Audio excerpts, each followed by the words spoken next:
Ya, masih soal kasus pengeroyokan, Saudara. Pihak kepolisian hingga kini masih terus melakukan penyelidikan kasus pengeroyokan wanita di dalam hotel. Pihak kepolisian pun mengejar satu pelaku lainnya.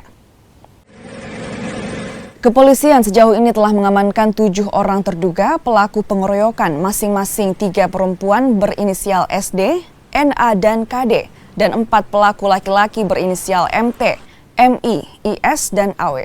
Dari hasil pemeriksaan, 3 pelaku perempuan merupakan pelaku utama pengeroyokan.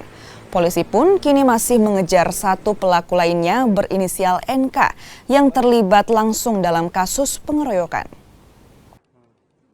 Baik, terima kasih. Berkaitan dengan kasus penganiayaan yang dilakukan secara bersama-sama di salah satu hotel yang ada di Jalan Pengayuman, Kelurahan Masale, Kecamatan Panakukang, Kota Makassar.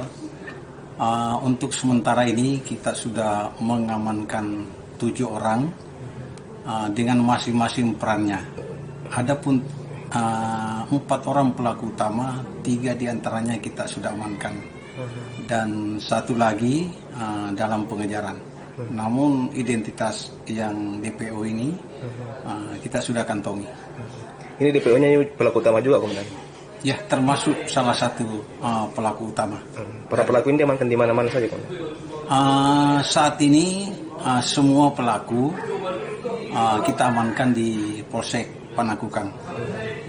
Motifnya sendiri, Komandan, sampai melakukan penganiayaan ini, hasil pemeriksaan sementara seperti apa, Komandan?